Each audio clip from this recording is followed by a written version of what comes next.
SpaceTime and the multiverse.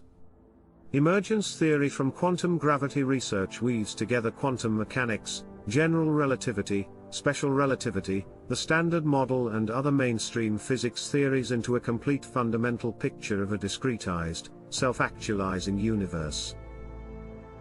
At the root of emergence theory is a concept quickly taking hold in the theoretical physics community that all of reality is made of information, conveyed by symbols. Languages and codes are groups of such symbols that convey meaning. The various possible arrangements of these symbols are governed by rules. The language user makes free will choices regarding how to arrange the symbols, in order to produce meaning, according to these rules. Fundamentally then, the existence of information must therefore imply a chooser, or some form of consciousness, in order for it to be actualized. Reality is experimentally observed to be geometric at all scales, from the Planck level to the largest structures. Quantum gravity research hypothesizes that an entirely geometric language or code, using geometric symbolism, is the fundamental way in which meaning, in the form of our physical reality, is expressed by the Creator. A central feature of reality behaving geometrically, is that all fundamental particles and forces in nature, including gravity, can transform into one another, through a process called gauge symmetry transformation. The fundamental particles transform in a manner that corresponds precisely to the vertices of the 8th dimensional polytope of a crystal called the E8 lattice. However, we do not appear to live in an 8th dimensional universe. Experimental evidence indicates that we live in a universe comprised of only 3 spatial dimensions, plus a dimension of time to form space. Time. Emergence theory focuses on projecting the 8th dimensional, E8 crystal to 4D then to 3D. When the fundamental 8D cell of the E8 lattice, a shape with 240 vertices known as the Gosset polytope, is projected to 4D, 2 identical 4D shapes of different sizes are created. The ratio of their sizes is the golden ratio. Each of these shapes are constructed of 600, 3-dimensional tetrahedra, rotated from one another by a golden ratio-based angle. We refer to this 4D shape as the 600 cell. The 600 cells intersect in 7 golden ratio-related ways, and kiss in one particular way to form a 4D quasi-crystal. By taking 3D subspaces of this 4D quasi-crystal, and rotating them from one another at a certain angle, we form a 3D quasi-crystal that has one type of proto-tile, a 3D tetrahedron. On a TV or computer screen, the smallest indivisible unit is a 2D pixel. In our 3D quasi-crystalline reality, the tetrahedron is the smallest indivisible unit. A 3D pixel of reality. Each tetrahedron is the smallest possible 3D shape that can exist in this reality. The length of each of its edges is the shortest possible length known in physics, the Planck length, over 10 to the power of 35 times smaller than a meter. These 3D pixels combine with one another, according to specific geometric rules, to populate all of space. On a 2D screen, the pixels never move. They simply have different brightness and color values, and an illusion of meaning in the form of a picture is created by their combined values. Similarly, the tetrahedra in the 3D quasi-crystal never move either. Instead, they act as a binary language. In any given moment, each tetrahedron can be chosen by the code operator to be either on, or off. If it is on, it can be in one of 2 states, rotated left or rotated right. If you think of a movie, the moving image is composed of single frozen frames that are filmed and projected at a certain speed such as 24 frames per second. In our model, 1 second contains 10 to the power of 44 frozen frames. Over many of these frames, patterns emerge on the 3D quasi-crystal. These patterns become more and more meaningful and sophisticated with time. Gradually patterns resembling and acting as particles form on the quasi-crystal. Quantum gravity research theorizes a specific pixelated substructure of electrons, particles currently thought of, without proof, as dimensionless. With time, these particles take on more and more complex forms, and eventually the reality we all know and love emerges. Emergence theory views spacetime in a way that builds on Einstein's spacetime model, in which the future and past exist simultaneously in one geometric object. We view this object as a system in which all frames of spacetime interact with all other frames all the time. In other words, there is a constant, dynamic, causality loop relationship between all moments in time, in which the past influences the future and the future influences the past. Superholograms transcend space-time and can be used in simultaneous time along with other light-of-God technologies in what we perceive as the present, past or future for healing and manifestation. Quantum gravity research views consciousness as both emergent and fundamental. In its fundamental form, consciousness exists inside every tetrahedron or pixel in the 3D quasi-crystal in the form of viewing vectors. Viewing vectors are microscale observers in the traditional quantum mechanical sense. These observers actualize reality by making ultrafast, Planck scale choices about the binary states of the pixels, on, off, left, right, at every moment in time. This fundamental, primitive, yet highly sophisticated form of consciousness steers the patterns on the quasi-crystalline point space toward more and more meaning. Eventually consciousness expands into higher degrees of order such as nature and life as we know it. From there life and consciousness keep expanding, growing exponentially, into all corners of the universe. There are no known laws in physics that place an upper limit on what percentage of the universe can exponentially self-organize into free will systems such as humans. Physics allows the possibility that all the energy of the universe can be converted into a single conscious system that itself is a network of conscious systems. Given enough time, what can happen, will eventually happen. By this axiom, universal emergent consciousness has emerged via self-organization somewhere ahead of us in 4D spacetime. And because it is possible, it is inevitable. In fact, according to the evidence of retro-causality time loops, that inevitable future is co-creating us right now just as we are co-creating it. Therefore, the search for God is a journey of self-discovery. In ordinary space, a position is specified by three numbers, known as dimensions. In the Cartesian coordinate system, these are called x, y, and z. A position in spacetime is called an event, and requires four numbers to be specified, the three-dimensional location in space, plus the position in time. An event is represented by a set of coordinates x, y, z and t.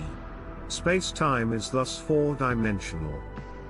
Mathematical events have zero duration and represent a single point in space-time. The path of a particle through space-time can be considered to be a succession of events. The series of events can be linked together to form a line which represents a particle's progress through space-time. That line is called the particle's world line.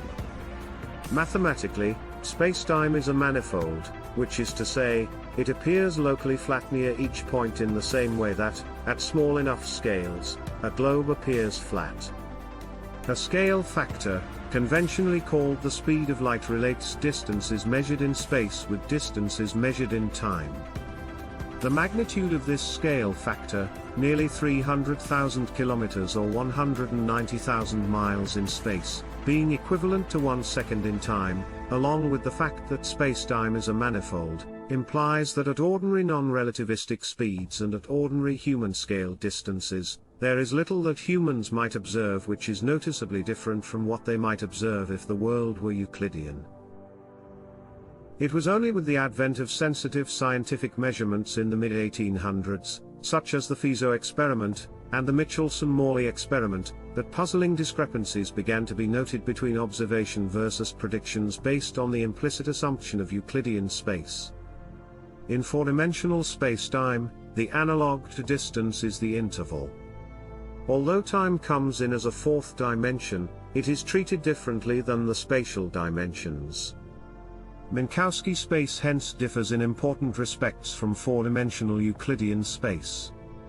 The fundamental reason for merging space and time into spacetime is that space and time are separately not invariant, which is to say that, under the proper conditions, different observers will disagree on the length of time between two events, because of time dilation, or the distance between the two events, because of length contraction. But special relativity provides a new invariant, called the spacetime interval, which combines distances in space and in time. All observers who measure the time and distance between any two events will end up computing the same spacetime interval. In 1908, Hermann Minkowski, once one of the math professors of a young Einstein in Zurich, presented a geometric interpretation of special relativity that fused time and the three spatial dimensions of space into a single four-dimensional continuum, now known as Minkowski space. Minkowski's geometric interpretation of relativity was to prove vital to Einstein's development of his 1915 general theory of relativity, wherein he showed how mass and energy curve flat spacetime into a pseudo-Riemannian manifold. The idea of spacetime being curved is not new.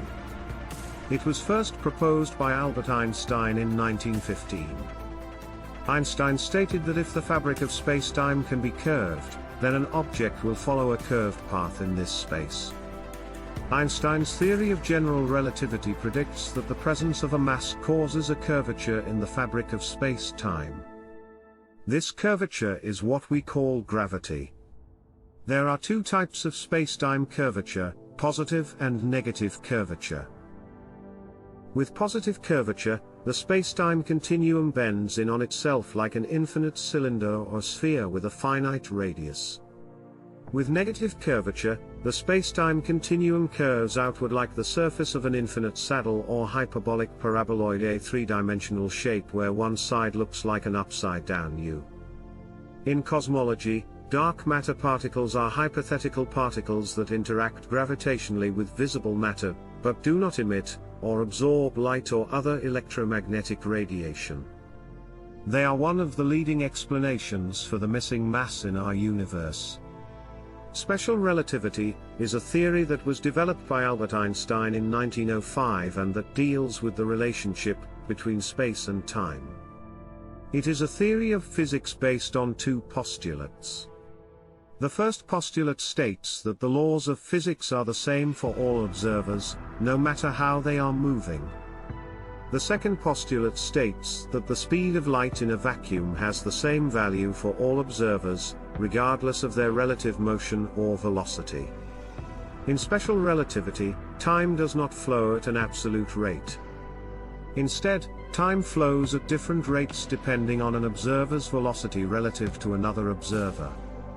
In the context of special relativity, time cannot be separated from the three dimensions of space, because the observed rate at which time passes for an object depends on the object's velocity relative to the observer. In Einstein's theory of general relativity, time is dilated in a gravitational field. Time passes more slowly in a region with higher gravity. The effect of the passage of time is different for various observers, in a gravitational field. Two observers may disagree about the duration of an event or the distance between two events. This phenomenon has been proven by observing gravitational waves from emerging black holes and neutron stars. The word multiverse is a combination of the words multiple and universe. It refers to any system of multiple universes, including parallel universes, alternate universes, and different dimensions. The multiverse is a hypothetical group of infinite universes. It is difficult to scientifically prove the existence of a multiverse, but it is possible to hypothesize it. The multiverse idea has been around for a long time.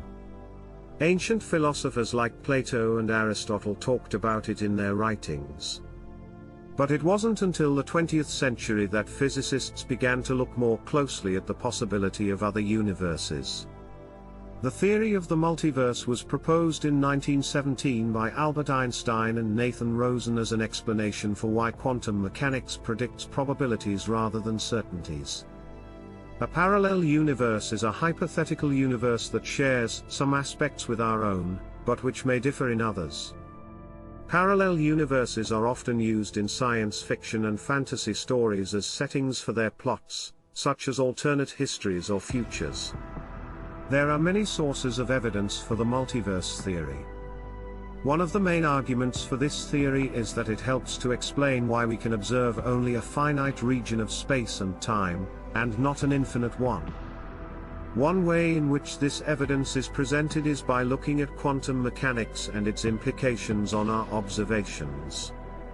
Another argument for the multiverse theory comes from astrophysics, which also suggests that there are other regions in space which we cannot observe because they are outside our observable region. Hypothetical parallel universes are similar to our own, but occupy a different dimension. It is said that these alternate universes exist alongside ours in an infinite number of dimensions. Parallel universes were first proposed by the German mathematician Max Tegmark in 1997 in his paper Parallel Universes. The theory is based on the idea that there are many other worlds existing alongside ours, and all of these worlds have their own physical laws and properties, which makes them different from our universe. Presented by Time Anti-Time Matthew Marlin Mallory Phillips. Special thanks to Quantum Gravity Research. Wikipedia. Please like, share and subscribe.